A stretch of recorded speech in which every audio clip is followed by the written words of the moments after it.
Good afternoon. A 24-year-old man is dead following a shooting outside a Burlington mall late last night. Now, Halton police are searching for a pair of suspects they believe are responsible for the killing. CTV's John Musselman has been following the investigation and joins us live with more details. John. Well, Nathan, I can tell you the shooting happened right behind me in the parking lot here at this Burlington mall. We'll show you some video from last night. Police got the call just after 10 o'clock. Reports that at least 3 shots were fired here. They have identified the victim as 24-year-old Omer Niaz Muhammad. Now, police say the motive is still under investigation here, but a large area of the mall was sealed off. They are looking for a white SUV, possibly 2 suspects involved in this shooting. Here's what police told us this morning. Obviously, that's going to be part of our investigation to see what the motive was, what any relationship was there. We do believe that this was a targeted incident. We don't believe there's any known risk to public safety at this time. Unfortunately, one young man lost his life. But when you're in a wide open parking lot like this and you have a gun being fired, obviously quite lucky that nobody else was struck. So it does show a wanton disregard for anybody else that might be in the area for sure. And this is a busy mall, Nathan and Michelle. Even at 10 o'clock at night, there are restaurants here, so there would have been people around. They are canvassing the area for any kind of security video, possibly any dash cam, which may help them to identify the suspects involved here. Reporting live in Burlington, I'm John Musselman. I'll send it back to you. Thank you, John. One person has been taken to hospital following a stabbing near Shepherd in the 404. It happened around 10:30 this morning after police responded to reports of an argument in the area. Police found one person with serious injuries. They were taken to hospital via an emergency run, but are expected to survive. Police are searching for a male suspect in connection with the stabbing.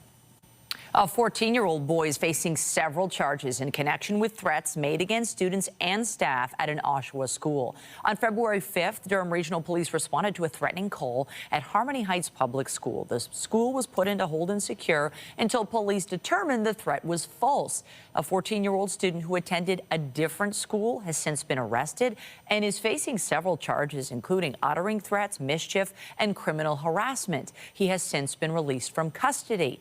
Durham Police releasing a statement regarding this incident, which reads in part, while the call was false, the consequences were very real. A threat of this nature triggers an immediate, large-scale police response. Dozens of officers, specialized units, emergency partners, and critical resources are deployed without hesitation. Beyond the financial impact, these incidents divert officers from genuine emergencies, situations where someone truly needs help. We are asking all parents and guardians to speak with their children, no matter their age, about the seriousness of making false threats. A warning to viewers now, as some may find images in this next story disturbing. Residents in Durham region are calling for stricter rules when it comes to dangerous dogs after 2 women and a 4-year-old girl were attacked in Oshawa. The same dogs are also suspected of attacking another woman last year. CTV's Janice Golding has the story. You're having to relive it. Speaking to Whitby Regional Councillors, Tajana Desiree relived a vicious dog attack that left 4-year-old Riley Silva and her mother Kayla Silva injured. I myself am still experiencing flashbacks that plague my mind of watching the dog lunge at my daughter's face. All the delegates calling on authorities to do better, saying it took 7 days before an animal control order was issued to the dog's owners. I'm furious. The whole thing's just been a nightmare. It really comes down to ownership and there being more liability placed on owners and how they're caring and training their dogs. While the dogs must now be muzzled and leashed, except in their owner's home, a regional councillor for the town says that doesn't go far enough. Our dog bite rules need more teeth. Chris Leahy put forward a motion that passed unanimously, calling for staff to review Whitby's responsible dog and cat owner bylaw and look at best practices from cities like Toronto, which passed new dangerous dog rules in 2024. To me, Toronto has the gold standard. They have the requirements to put a notification on people's house when there's a dangerous dog. They have the requirement to let people know about the dangerous dog. They have the map so you can identify the area where there's issues. And orders are easier to implement. I do not feel safe in my own neighborhood. Janice Bell says she was attacked by the same dog 7 months ago and says she supports Leahy's motion, especially given he's also asking that all of Durham's 8 municipalities be able to share dangerous dog information so they can better protect their communities. This isn't necessarily an Oshawa issue or a Whitby issue. This is a community issue, and we need to keep everybody safe. Janice Golding, CTV News. City Council is meeting today to debate Mayor Olivia Chow's proposed 2026 budget. The spending document includes the smallest property tax increase of Mayor Chow's tenure, as well as funding increases for both the TTC as well as the Toronto Police. CTV's Natalie Johnson is live at City Hall this afternoon. She's been following the budget process all the way through, and now she joins us live now with more on the debate. Natalie. That's right, Michelle. This is a big day for Mayor Chow's budget, which goes to a final vote here at Council today. A 2.2% residential property tax hike is what is on the table for Toronto in 2026. The mayor's critics saying it is convenient that the increase is just inflationary this year after 2 years of much higher hikes. The mayor, though, defending the way this budget has been balanced. Some of the other offerings in this spending plan include a third consecutive TTC fare freeze, expanded student nutrition programs, expanded library hours, and an additional 5% discount on the commercial tax rate for small businesses. Here's more from the mayor and a few councillors this morning. At the end of the day, this budget isn't about numbers on a page. It's about the mom who can finally sleep at night, knowing her kids are fed at school. It's about the senior who can stay in the home they've lived in for 40 years. It's about the young couple who can imagine a future here in the city they love. We obviously have a huge amount of responsibilities as a city. I think we've got a responsible budget ahead of us. Affordability is top of mind. We've got our lowest tax rate that we've seen in the last couple of years, which has been the intention all along of the Budget Committee, and so hopefully we can get this delivered today. Certainly not the mayor's worst budget, but she has increased taxes by almost 16 or 17% in the last 2 years. She has an extra $1.1 billion to work with each year, so it concerns me when she's doing things like rating the TTC's emergency reserves. But I guess the definition of emergency changes a bit during an election year. The way that the gaps were filled this year, and our CFO, is very clear about that, was a historic rate on the reserve accounts to a level that we've never seen before, and those reserves are going to have to be repaid. And it might come with as much of a 10.5% tax hike if you were going to do that next year. And so that's why, I think I can appreciate the 2.2% tax rate, but at the same time, the hard work wasn't done to make that sustainable. This is a one-year plug to improve Mayor Chow's re-election prospects in the fall. She's trying to buy Torontonians' votes, but I think most Torontonians are smarter than that. Now, it is expected that 2.2% property tax hike will pass and that much of this spending plan will remain intact. There's not a lot of wiggle room in this financial document. There is about $2 million available for councillors to decide what to do with. That will be the discussion here this afternoon. The mayor currently fielding questions from councillors about her priorities moving forward. We'll bring you the latest on this budget tonight at 5 and 6 o'clock. Reporting live for now, I'm Natalie Johnson. Nathan and Michelle, back to you. Natalie. Premier Doug Ford addressed the media today following remarks by U.S. President Donald Trump that he would block the opening of the Gordie Howe Bridge. Ford dismissed those remarks, saying it's just more rhetoric from Trump. CTV's Queen's Park Bureau Chief Siobhan Morris joins us live with more. Siobhan. Well, the Premier says he isn't worried about this new wrinkle at the busiest commercial gateway between Canada and the U.S. He's pleased to hear that the Prime Minister spoke with President Trump this morning about the Gordie Howe Bridge. This is a project that is something like a quarter century in the making, with many, many years of study and negotiation on both sides of the border. There is a lot at stake here. The Premier says it's something like 850,000 hours of trucks sitting, waiting at the Ambassador Bridge. If this bridge, this new Gordie Howe Bridge, doesn't open, a real hit to commerce between Canada and the U.S. and tourism as well. It's why the Premier is so sure that this will all be worked out.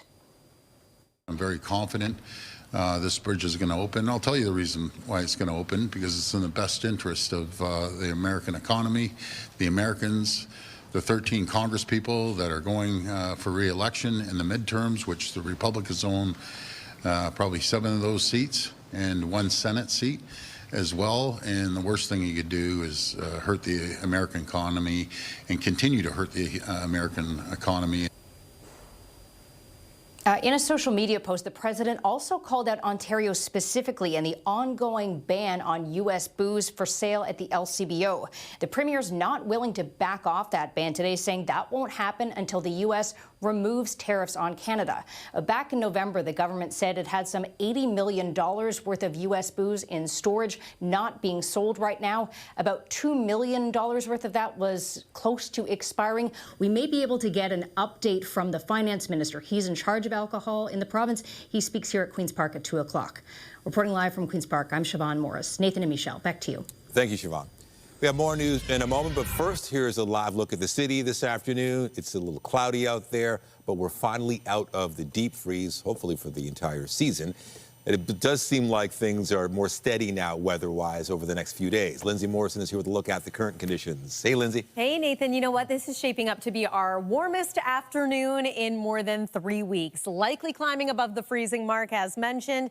And we did have some snow this morning. The bulk of that has now moved well off to the east, but still getting some light snowfall activity around parts of the GTA. A little bit of mixing or ice pellet activity showing up on the satellite and radar. But for the most part, the active weather portion of our day is now complete. We've got winds that are coming from a bit of a southeasterly direction for us here in Toronto right now, but they're light in nature. Look at the temperatures starting to rise. It's already 3 degrees in Niagara Falls. It's 2 degrees in Hamilton and London. We remain at -1 degree right now, but we are now forecasting a daytime high of +1 with the opportunity for us to climb even higher than that. So the rest of the afternoon looks pretty good. We'll take you through the rest of the week in your 7-day forecast coming up. But for now, Nathan, I'm going to send it back to you. Thank you, Lindsay. Canada's 3 major airlines have all canceled flights to Cuba as the island nation experiences an energy crisis. Now, empty planes are heading to Cuba to bring travelers back home. CTV's Rahim Ladhani has been speaking with passengers and joins us live from Pearson Airport this afternoon. Rahim. Hi, Michelle. Yeah, that's right. So all of the planes that are leaving Pearson Airport today going down to Cuba, they are going down empty with one goal, and that is to bring passengers back home to Canada. Air Canada, WestJet, Air Transat, they have all announced that they are going to be winding down their operations because of the situation unfolding in Cuba. And it's important to note that they say they will be carrying extra fuel so that they have enough fuel for the return trip and that they're not relying on local reserves. I just finished speaking with a representative from Air Canada. He says that this is going to continue for the next 5 to 10 days. The reason for that is they don't want those who are in Cuba to have to cut their trip short unless they want to. So people can still come back on their scheduled departure date, but if they do want to come back, if they're a little nervous or anxious, they can call the airline, and if there is any room, they will bring them back early. Air Canada says they have about 3,000 passengers that they need to repatriate, while Global Affairs Canada says there are about 7,200 Canadians who are registered. Of course, naturally, that number is likely higher because not everyone registers when they go down for vacation. This travel nightmare really comes because Cuba is experiencing the worst economic crisis in nearly 70 years. For decades, Venezuela had been the primary source of oil for Cuba. It was a source that was cut off when the United States captured Venezuela's president in January. Now, U.S. President Donald Trump has said he would impose tariffs on any country that sells or provides oil to Cuba, and that has further depleted its sources of fuel.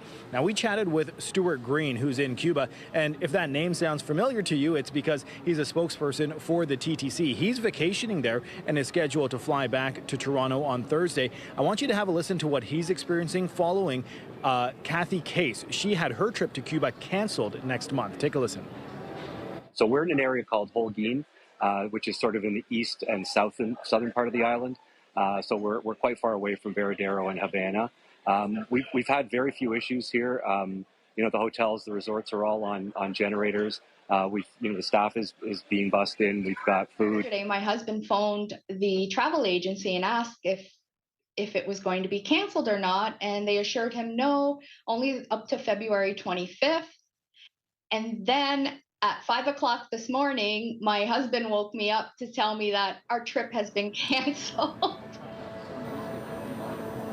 Now, the major airlines say they're going to be winding down operations not just for a week or two, but till the end of April to the beginning of May. Anyone who has a trip scheduled for Cuba, they will be reimbursed for sure. And we are expecting the first flight to arrive from Veradero just before 3 p.m. And we'll be here and try to effort to chat with some passengers to see what their experiences has been like. Reporting live, I'm Rahim Ladhani. Nathan, back to you. All right. Thank you, Rahim. Canada has added another medal to its total at the Milano Cortina Winter Games, this one coming on the speed skating track. CTV's Scott Hurst has been following the competition and joins us live with more.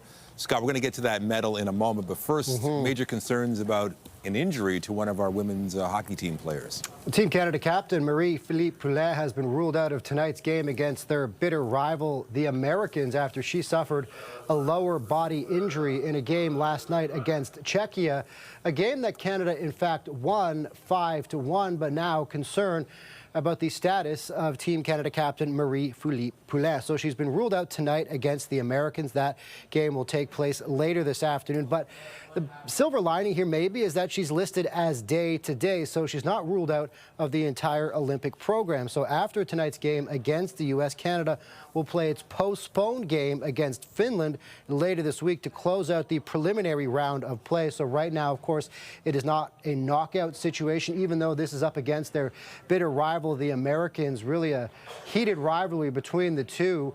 However, this is not a knockout game, as I mentioned, so this isn't a make-or-break game against the Americans, but they will be, Team Canada, in fact, will be without their captain, Marie-Philippe Poulin, listed as day-to-day, suffering a lower body injury, Nathan. Hopefully a speedy recovery. So speed skating, one of those sports you really don't see unless it's the Olympics, but it's so exciting. Oh, short track speed skating is so exciting, Nathan. It's really fast as they go around the track, and Canada is back on the podium, albeit a very crowded podium, as they got a silver in the mixed relay event. So that is 6 athletes in total, as you see right there. Kim Boutin, Courtney Sarreau, William Dangenou, Felix Roussel, as well as Florence Brunel and Stephen Dubois. They skated in earlier rounds, and so that is why they're also receiving silver medals for Canada. It is Canada's first Olympic medal in the mixed relay, an event that was added to the program just 4 years ago at Beijing 2022. Canada edged into second place with just 3 laps to go, crossing the finish line just ahead of the Belgian team. And to the delight of the home crowd, Nathan, Italy took home the gold in that event. So as it stands right now, Canada has 3 medals total, 1 silver from this short track speed skating event, and 2 other bronze that we had previously won. All right, it's coming. CTV Scott Hurst in the CTV National Newsroom. Thank you. Thanks, Nathan. Today marks 1 month since a Northern Ontario family was forced from their home on Saskatchewan First Nation because of a water contamination crisis. The move has uprooted their entire lives, and the youngest member of the family has not been home yet. CTV's Adrian Gobriel has their story. That's where I live. Evacuated on January 10th, this Kingston, Ontario hotel room is now the Stephen family's temporary home. There's not enough room for us or for the baby. On January 25th, little Axelson was born 1 month early. The family are also navigating the special needs of their older children. 12-year-old AJ is on the autism spectrum. His 3-year-old sister, Shirley Ann, is also on the spectrum and has been diagnosed with ADHD. There's also 2-year-old Bryce. They're really out of their comfort zone, especially my son that's 12 years old. Doesn't go to bed, he doesn't feel safe. Saskatchewan First Nation is located on a floodplain on the west side of James Bay in Northern Ontario. On January 4th, a state of emergency was declared there amid concerns that sewage was seeping through taps into homes, contaminating drinking water. 2 weeks ago, test results revealed a parasite known as Cryptosporidium was found in water samples and is likely the cause of dozens of people becoming ill. She got sick, yes. She got sick. Contaminated drinking water has plagued this community for decades. In 2005, residents were forced to evacuate. CTV News was in Saskatchewan then and found multiple children with rashes believed to be brought on by water contamination. More than 20 years later, children are still believed to be suffering. Just days before this latest water crisis was declared, a similar rash broke out all over the body of 2-year-old Bryce Stephen. For decades, Indigenous leaders have asked the federal government to help relocate this community from the water plain it resides on. They're still waiting. I hope the government sees this. I hope they all see.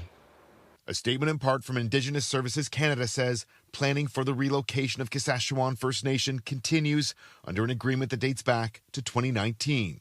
For these children, yet another evacuation has left the village that used to help raise them, scattered in hotel rooms across the province, with no clear timeline for when they'll find their way home. Some we've spoken with say they're triggered every time they turn on the tap. Following decades of trauma, they don't trust the water. Not here, not in Saskatchewan, not anywhere. Adrian Gabriel, CTV News, Kingston, Ontario. The federal government plans to spend $84 million on more electric vehicle charging ports across the country.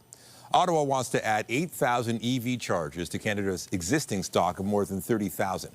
It's part of a federal auto strategy announced last week that includes $1.5 billion on electric vehicle infrastructure. There's also an EV rebate program, an end to the EV sales mandate, and stricter emission standards for the auto sector. Returning to one of the stories making headlines today, U.S. President Donald Trump threatening to block the opening of the Gordie Howe International Bridge. The bridge will provide a third cross-border link between Windsor and Detroit. The project, which was financed completely by Canada, will be publicly owned by Canada and the state of Michigan. However, Trump says the U.S. should be compensated and own at least half of the $6.4 billion bridge. For more on Trump's escalating trade war, we're joined live now by CTV's Judy Trin, who joins us from Ottawa. Judy, what's the sense? Why is Trump focused on this issue and why now? Operation for President Trump. What he does is he takes to social media, he puts out his thoughts, his grievances in hopes of influencing policy and basically juicing up anger on his side of the border. This agreement was first made in 2012 under the administration of President Barack Obama. What we know is that this agreement was put forward and that Canada paid $6.4 billion towards building it because the state of Michigan didn't want to front the cost. So as per the agreement, Canada would pay for it, but would collect tolls on this bridge until it could recoup its costs, at which point the state of Michigan and Canada would split the proceeds after that. Now, Donald Trump put out so much disinformation in that social media post. The first being that no American workers or American steel was used. Prime Minister Mark Carney addressed that today, and so did Windsor Mayor Will Dilkins. Take a listen. I explained that Canada, of course, paid for the construction of the bridge, over $4 billion, that the ownership is shared between the state of Michigan and the government of Canada, and that in the construction of the bridge, obviously there's Canadian steel, Canadian workers, but also U.S. steel, U.S. workers that are involved. This is a great example of cooperation between our countries. This is really a swipe by the President of the United States, not just at Canada. It's a swipe at his own state of Michigan and the voters in the state of Michigan who have funded the construction of these connections, but whose livelihoods also depend on smooth and efficient trade with their largest trading partner, that being Canada. That was Windsor Mayor Drew Dilkins. And what I can also tell you is that the Ontario Premier said, you know what, if this bridge is not built on what is the busiest trade corridor between Canada and the U.S., 25% of all trade traffic crosses this border every day, Michelle. What Ontario Premier Doug Ford had previously said was that 850,000 hours of vehicular traffic would be caught on that bridge, stalled on that bridge every year when they could be conducting valuable trade. Judy, this was a done deal, and we've covered this along the way. You might remember in 2024 in June when both sides came together, there was this beautiful moment as the sun was coming up where the bridge actually came together and a worker from the Canada, the U.S. side, they shook hands, there were flags. It's interesting at this stage now that, you know, it's about to open. Is it just a share of the bridge? Is there something else Trump wants from this threat? You know what? The Trump administration is not happy with how Canada has negotiated or is trying to negotiate the CUSMA relationship. That would be the trilateral trade agreement between the Canada, U.S. and Mexico. That agreement is up for review in June. And what I can tell you, Michelle, is that this administration, the Trump administration, is unhappy that Canada doesn't want to take out critical minerals from CUSMA negotiations. It wants to keep CUSMA critical minerals in those negotiations. And according to his own social media post, Donald Trump is unhappy with tariffs imposed on dairy products from the U.S. So that goes to the heart of supply management in Canada, as well as he's very, very annoyed with the fact that many Canadian provinces are still preventing U.S. alcohol and wine from being put on the shelves. And that, of course, was a movement led by Ontario's Doug Ford, who is doubling down and urging Prime Minister Mark Carney not to capitulate, not to back down on this at all. Wonder where this one will go. CTV's Judy Trin live for us in Ottawa. Thank you. Pleasure, Michelle. The Prime Minister is heading overseas tomorrow for a summit focusing on defense policy. Mark Carney's traveling to Germany to attend the Munich Security Conference. The group that runs the conference issued a report that pulls from Carney's speech last month to the World Economic Forum. He urged middle powers to work together against great power economic coercion. The PM will also meet with business leaders while in Germany until Sunday. Frigid temperatures have given a new look to one of North America's most recognizable landmarks. How about this? Niagara Falls has become completely covered in ice and will likely remain that way for some time. CTV's John Venivalle-Rao reports. The falls were already one of the world's most iconic natural wonders, a spectacular sight made all the more incredible by the deep freeze. It's just unbelievable. Ice encasing parts of the falls, turning them into a winter wonderland. You gotta hate the weather, but you gotta find the beauty in it too, right? With tourists willing to put up with downright frigid temperatures to see the falls transformed. There's no Maid in the Mist here today because it's packed with ice. After more than 3 weeks straight of below zero temperatures, ice has been building up amid the longest cold snap to hit Ontario in more than a decade. Sustained cold temperatures, we're seeing minus 10, minus 15. In fact, last night was minus 20. The falls haven't completely frozen over. The powerful flow of the water is still too strong for that. But the ice around the falls is the most seen since 2015. The waters here have only stopped completely once before in 1848 because of an ice jam. But other severe winters have seen partial freezes, where people have even ventured out onto the ice. To imagine all that water freezing is just how cold the temperatures have been. Shows you how cold it is. And it's been so cold this winter, the Great Lakes are now more than half frozen over, with Lake Erie a whopping 95% ice covered, and it could freeze over for the first time in 3 decades. A massive crack formed over the weekend that could be seen from space, and winds have pushed huge sheets of ice onto the shore, creating massive mountains of ice. At the falls, there's been a surge of tourists. Sometimes some will say to us this is their favorite time to see Niagara Falls because this is unique to see ice conditions like this. And while it is expected to reach 1 degree here tomorrow amid a slight warm-up, so much ice is built up around here they expect it to last for many, many weeks to come. John Venivalle-Rao, CTV News, Niagara Falls. Wow, beautiful rainbow behind John there. And yes, Niagara Falls is already at 3 degrees so far today, and many communities will be above the freezing mark. Here's today's highs.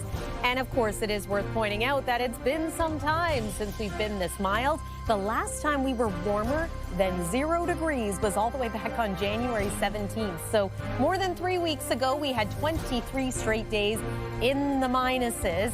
And the last time we had a cold streak that was, well, our coldest on record, you have to go back a couple of decades for that. But yeah, looking back to 2015 was the last time it was similar to this. A much more zonal jet stream, though, as we make our way through the rest of the week. What does that mean for your family day weekend? We'll talk temperatures after the break here on CTV News at noon. Stay with us. When you see it happen, send it to CTV News. Text 10400 from your screen to ours. Text 10400.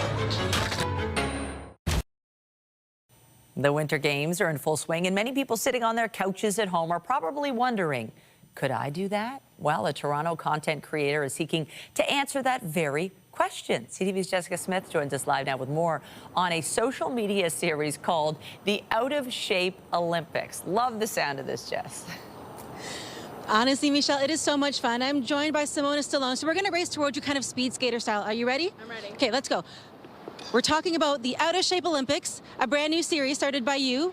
Started with the Summer Olympics the last time around, but we're talking Winter Olympics. Oh, yeah. Tell me what inspired this series, because I watched it on Instagram and it is hilarious, but it's all about honoring how hard these Olympians work. 100%. So this actually started last Summer Olympics. We were sitting at the dinner table, my partner and I, and essentially we were having that conversation that I think most people do around the Olympics of saying, wow, I just wish there was like one average person there to give us some perspective, like an average Joe that's never skated or never done anything before, just plop him in there.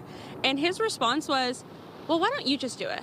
And I was like, okay, wait, why don't I just do it? So that's how it started. We basically started filming and planning like the next day. We filmed for the Summer Olympics about 25 events. Of course, we had to bring it back for winter, and we're filming about, I would say, 20 to 25 for this one as well, too, doing as accurate and close to actual Olympic events as I can as a regular person. So we'll take a look at some of her video because the reels really do help explain it. What kind of inspired you to take on the Olympic side of things? Because you think of Summer Olympics, you have gymnastics, and then you go to Winter Olympics and you do gymnastics on skates or on skis, and that's wild. Really, it's just doing it for the plot. Like, I think it gives everybody a little bit of joy to try and see somebody do something that they may or may not think they could do just from watching it on their TV. It really does finally give that perspective. So when I did it for the summer, it was so well received. It was honestly a no-brainer to bring it back for the winter. It wasn't even a thought. But now doing it for the winter, I'm realizing season 2 of Out of Shape Olympics, significantly more dangerous. Now, you've traveled a little bit for this as well. Yeah. Talk to me about some of the sports you've tried so far with the Winter Olympics. And obviously there's some safety components too, because we're not putting ourselves in danger just for the plot.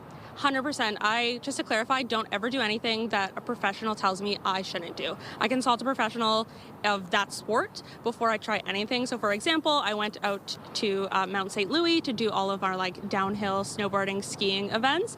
And they were very clear. They're like, hey, we're happy to host you. We're happy to get you set up, do as much as we can, but we're going to assign a ski patroller with you the whole time just in case something happens. And if that ski patroller is like, hey, this is out of your wheelhouse, I just didn't do it. I just stopped. I did an easier version of that thing.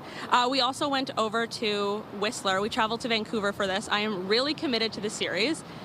We ended up going to the Whistler Sliding Center and the Whistler Sports Legacies, the Olympic parks, to try like a little preview of what's to come. We did try bobsledding and we did try skeleton, which was the scariest thing I've ever done in my life. But it's all safely regulated. Like, they do a really good job out there to make sure you know all the risks going in, and then they take every precaution to make sure you don't get hurt. Yeah. And this is all to pay respect to the athletes because they make it look so easy, and it is incredibly challenging. And I've seen on your series where you have the top 2 times, the gold medal, silver, last place, and then your time. Oh, yeah. Oh, yeah. I, again, want to highlight just how hard it is to make something look effortless. It is impossible to actually get up from your couch and be even close to what these Olympians do. And for the, like, yeah, here we are. And for the Winter Olympics especially, like, it's even impossible to, like, just do, period. Like, anything. Summer Olympics, you can sprint, you can probably run, but you most likely can't make it down a 2,000 meter. I can't do that. Oh, yeah. We're going to finish this off with a little ice dancing. Simona, you go first, and then I'll follow you. A little commentary. We're watching Simona representing Toronto doing a little bit of ice dancing here. She's doing a backward skate right now and a bit of a spin. I feel like that's a gold medal. And for myself, I'm going to do the Dougie and send it back into the studio, and then maybe one of these, because that's about as far as it goes. Maybe that'll be a new category. Getting ready for the Toronto Caribbean Carnival. Yeah. Take this on the road. Anyway, something's back to you guys. It's a whole new sport. Honestly, though, it's funny because no doubt you've watched and thought maybe I can do that. Is there a sport you think you could maybe do in the Winter Games? The luge, just push you down? Maybe like the skeleton just lying on your back and just going full speed. Maybe that, but I'm watching like the downhill skiing, the jumping. They're going at 130 clicks. Yeah, like they'd be charged with speeding on the 401. No, I can't do that. There's no. How about you? You're a dancer though. I feel like you could maybe do. I was never a figure skater, but every 4 years I'm reminded of this dream of apparently being a figure skater or an ice dancer. So I love to watch it. But could I do it? maybe not so well. What about you, Mish? Honestly, I think maybe the skeleton. Just push me down there. I don't know. But it is amazing with the athletes. Sometimes you'll have like someone who is a sprinter in the summer games and they end up just being the sprinter on the bobsled. So it's cool that you could, you know, do a sport you maybe never thought of. Speed skating and cycling, the two can kind of work together. Anyway, yes, lots of fun. We can dream. Good for Jess out there, and great for that content creator. We haven't had no shortage of winter weather, that's for sure, recently, but today the tide is turning, the page is turning, if you will. A little bit of a change on the way for the next several days here. Let's get to your forecast. Weather is brought to you by the Presler Law Firm Injury Lawyers. You don't pay unless they win. We did have some light snow overnight and into this morning. It may have impacted your morning commute, depending on which corner of the GTA you were traveling through. Just enough snow that likely some had to do some light shoveling, certainly likely had to brush off your vehicle. And now as we take a look at the satellite and radar, we're essentially done with the worst of it. Some areas are still getting some snow, especially in through eastern sections of the province. But this is it for the next little bit here. We're going to be a little bit quieter over the coming days. We're also going to be a little bit warmer. So let's get to that part of the forecast. First, we'll simply set this forecast radar in motion to show you chance of flurries through today and tomorrow. Mostly cloudy skies, but also some sunny breaks. Thursday, Friday, and then heading into the long weekend, looking pretty calm and quiet condition-wise. I think we'll take that. It's been pretty active the last few weeks here in southern Ontario. It's -1 degree still at this hour at Pearson Airport, but it's now 3 degrees in Windsor, Ontario. Looks like the warm spot of the province so far is Point Pelee. That's, of course, in the extreme southwest as well. We are at our seasonal norm of -1 degree. But again, we look to climb higher than that to about +1.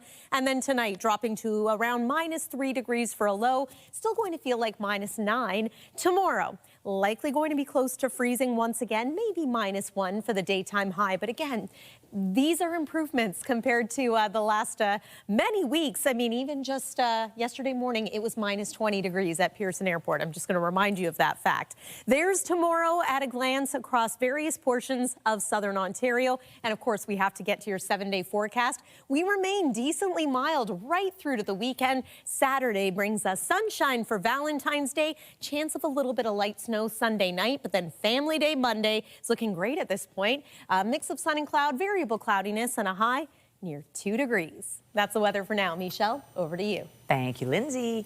A rising star in Canadian tennis is advancing to the next round of the Qatar Open.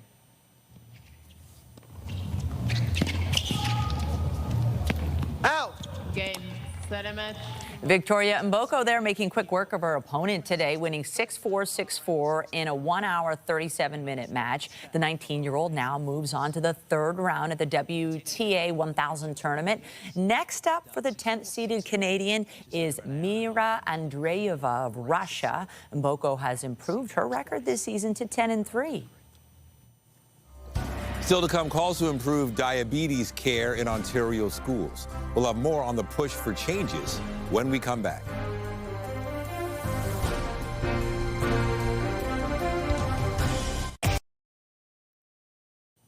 Parents of children with diabetes are calling on the province to improve its standard of care for diabetes in schools. Currently, they say the supervision and help kids receive varies widely from classroom to classroom and board to board. A spokesperson for Education Minister Paul Calandra says policy regarding diabetes care is currently under review. The Canadian Medical Association says doctors are concerned their patients are receiving bad health advice from artificial intelligence. An online survey from Abacus Data asked more than 5,000 Canadians a series of questions about where they get their health information. Nearly every respondent said they go online because it's quick and easy to access. Roughly half say they look to an AI search result from Google or ChatGPT for information. Half of the people also say they get treatment advice from AI. The survey indicates those who follow the AI advice were 5 times more likely to report an adverse reaction or a negative outcome. Still to come, Yorkdale Shopping Centre has won a legal battle against an unwanted tenant. We'll have more on the case when we come back. Get Toronto's top stories, breaking news alerts, and watch live. Download the CTV News app. Starting this summer, federal workers will be required to be at the office at least 4 days a week. The government says it will ensure there's enough office space for employees. But one union president says workers will be returning to horrendous conditions inside some federal buildings. CTV's Katie Griffin explains. As federal workers prepare to spend more time in the office, a warning from Canada's largest public sector union. Currently, the conditions within the offices are horrendous. There's still issues with the buildings. There's bed bugs, pests. We're talking about mice, bats. There's just issues with the actual setup, and there's not enough space. This comes after a new directive was issued last week requiring most federal public service workers to be in the office 4 days a week as of July 6th. We know that they've grown by tens of thousands of people since the pandemic, and we know that they've downsized space. So we're concerned that the math equation might not be working. Commercial real estate expert Sean Hamilton says the government needs a strategy and a plan. There is a solution that the federal government could offer, high quality space to its workforce by leasing space from the private sector, essentially taking the space back that they divested of. The federal budget outlined a plan for Public Services and Procurement Canada to reduce its office portfolio by 50% over the next 10 years. In a statement, the department says given the increase of on-site presence for employees, the reduction target will be adjusted accordingly. Planning in this regard is underway. The new in-office mandate prompting PSAC to file an unfair labor practice complaint. People's mental health has been impacted, and now they're told, by the way, we're changing your working conditions and you're required to come in 4 days a week. It doesn't make sense. Katie Griffin, CTV News. The owner of Yorkdale Shopping Centre has won its fight against an unwanted tenant moving into its former Hudson's Bay store. Oxford Properties took its fight against discount apartment store Les Ailes de la Mode to court. The company argued the retail brand, which owns Fairweather, is not suitable for its luxury mall. An Ontario judge ruled the plan lacked what she called commercial soundness and agreed to block the store from taking over the space. Coming up, searching for the perfect pin. We'll have more on side competition happening alongside the Winter Games in Italy. We'll explain.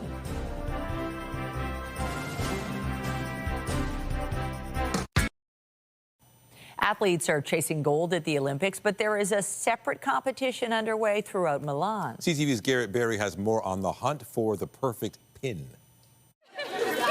An Olympic morning in Milan means, of course, competition. To these victors, the spoils, an exclusive city pin. To many others, broken hearts if they arrived too late for the prize. Yes, we are trying this, but it's not going great for now. We don't have any pins for now. The quest for Milan's perfect pin will take you all over the city. Each day here, there's a scavenger hunt of sorts where the city's tourism information board posts a new location in the morning and pin collectors congregate here to try to get a chance at a limited edition giveaway. This morning in Milan's Navigli district, people waited hours for the small souvenir. Well, they're giving them out and it's kind of a hunt for them, so it makes it fun. Because I live in Milan, quindi I want these pins, all pins. I love pins. I don't know, I love putting them on my clothes and it's an easy accessory. Some have been doing this for decades. Meet Thomas Rondi, a pin collector for 14 Olympic Games running, with the hardware to show. It's really interesting. People have so much fun at it, and it's not really official yet for the Olympics, and we're in a club called the Olympin, and we're trying to literally get it part of the Olympics officially. You'll find him anywhere in this city, always open for pin trading business. Even CTV anchor Heather Butts got in on the action. This is the Paralympic Winter Games from Vancouver 2010. The deal done. We'll do that trade, and then you trade, and then you have fun, and you say thank you very much. But there's more business to do. Rondi says each Olympic city starts a little cold, but towards the end of the games, it's a full-on frenzy to get your favorite pin while you can. Garrett Berry, CTV News in Milan. Okay, so you're trying to trade up when you're trading these pins? I guess That's it how it depends works? what you want. I don't know. I kind of want a pin now after watching that story. Okay, we can get you a pin. Yeah, I don't know about that. Looks tough to get. It looks like they're hard to come by. Weather-wise here today, we are looking at a little more in the way of some light snow, maybe some flurries, but for the most part, the accumulating snow has come to an end. There's one more look at the satellite and radar. Of course, the other big story today is the warm-up. Of course, this is all relative, but we are still at -1 degree at Pearson Airport. Expect that temperature is going to climb as we make our way through the afternoon to maybe 1, even 2 degrees. Overnight tonight, though, we slip back below the freezing mark to around -3 degrees. That's not so bad, is it? It's still going to feel like -9 overnight. And then tomorrow's high likely just slightly below freezing as well. A mostly cloudy day with a chance of a few flurries. Your 7-day forecast is looking like this. So overall, it's pretty calm, pretty quiet heading into the weekend. Temperature-wise, there is one cold night I can see there Thursday going into Friday. But again, pleasant conditions for Friday and Saturday with some sunshine. Nice and comfortable for celebrating Valentine's Day. A little bit of snow possible on Sunday night. And then Monday looks great for everyone celebrating Family Day. An uneventful forecast, I think, is a good thing. Nathan and I like uneventful. Yeah. And that's it for CTV News at noon. Remember, you can get Toronto's breaking news all day long on CP24 and at ctvnewstoronto.ca. For Lindsay Morrison and the whole team here, have a pleasant afternoon. I'm Michelle Dubé. And I'm Nathan Downer. Be sure to join us later for CTV News at 5 and 6. Have a great afternoon. See you then.